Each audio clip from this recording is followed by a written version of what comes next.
The year is 1775, and social ills plague both France and England. Jerry Cruncher, an odd-job man who works for Tellson's Bank, stops the Dover mail coach with an urgent message for Jarvis Lorry. The message instructs Lorry to wait at Dover for a young woman, and Lorry responds with the cryptic words, "recalled to life." At Dover, Lorry is met by Lucy Manette, a young orphan whose father, a once eminent doctor whom she supposed dead, has been discovered in France. Lorry escorts Lucy to Paris, where they meet Defarge, a former servant of Dr. Manette, who has kept Manette safe in a garret. Driven mad by 18 years in the Bastille, Manette spends all of his time making shoes, a hobby he learned while in prison. Lorry assures Lucy that her love and devotion can recall her father to life, and indeed they do. The year is now 1780. Charles Darnay stands accused of treason against the English crown. A bombastic lawyer named Stryver pleads Darnay's case, but it is not until his drunk, good-for-nothing colleague, Sidney Carton, assists him that the court acquits Darnay. Carton clinches his argument by pointing out that he himself bears an uncanny resemblance to the defendant, which undermines the prosecution's case for unmistakably identifying Darnay as the spy the authorities spotted.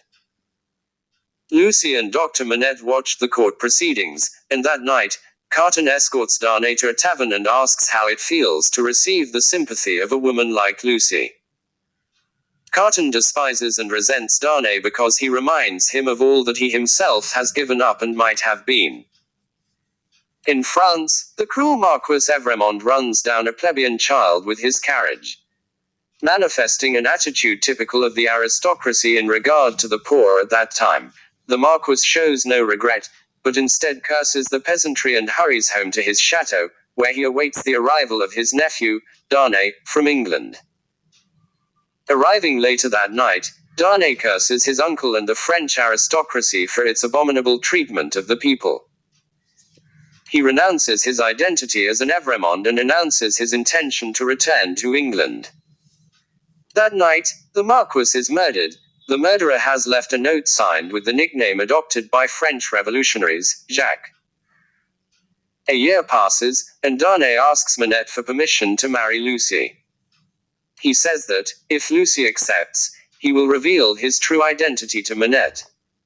Carton, meanwhile, also pledges his love to Lucy, admitting that, though his life is worthless, she has helped him dream of a better, more valuable existence. On the streets of London, Jerry Cruncher gets swept up in the funeral procession for a spy named Roger Cly. Later that night, he demonstrates his talents as a resurrection man, sneaking into the cemetery to steal and sell Cly's body. In Paris, meanwhile, another English spy known as John Barsad drops into Defarge's wine shop. Barsad hopes to turn up evidence concerning the mounting revolution, which is still in its covert stages. Madame Defarge sits in the shop knitting a secret registry of those whom the revolution seeks to execute. Back in London, Darnay, on the morning of his wedding, keeps his promise to Manette. He reveals his true identity and, that night, Manette relapses into his old prison habit of making shoes. After 9 days, Manette regains his presence of mind, and soon joins the newlyweds on their honeymoon. Upon Darnay's return, Carton pays him a visit and asks for his friendship. Darnay assures Carton that he is always welcome in their home. The year is now 1789. The peasants in Paris storm the Bastille and the French Revolution begins.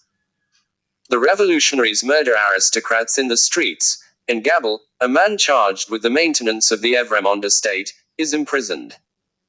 3 years later, he writes to Darnay, asking to be rescued.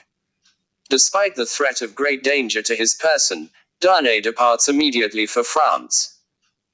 As soon as Darnay arrives in Paris, the French revolutionaries arrest him as an emigrant. Lucy and Manette make their way to Paris in hopes of saving him. Darnay remains in prison for a year and 3 months before receiving a trial. In order to help free him, Manette uses his considerable influence with the revolutionaries, who sympathize with him for having served time in the Bastille. Darnay receives an acquittal, but that same night he is arrested again. The charges, this time, come from Defarge and his vengeful wife. Carton arrives in Paris with a plan to rescue Darnay and obtains the help of John Barsad, who turns out to be Solomon Pross, the long-lost brother of Miss Pross, Lucy's loyal servant. At Darnay's trial, Defarge produces a letter that he discovered in Manette's old jail cell in the Bastille. The letter explains the cause of Manette's imprisonment. Years ago, the brothers Evremont, Darnay's father and uncle, enlisted Manette's medical assistance. They asked him to tend to a woman, whom one of the brothers had raped, and her brother, whom the same brother had stabbed fatally. Fearing that Manette might report their misdeeds, the Evremonts had him arrested. Upon hearing this story, the jury condemns Darnay for the crimes of his ancestors and sentences him to die within 24 hours.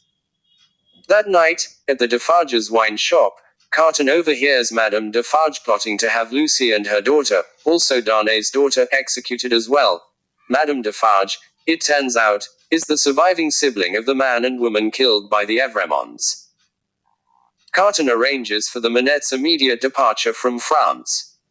He then visits Darnay in prison, tricks him into changing clothes with him, and, after dictating a letter of explanation, drugs his friend unconscious.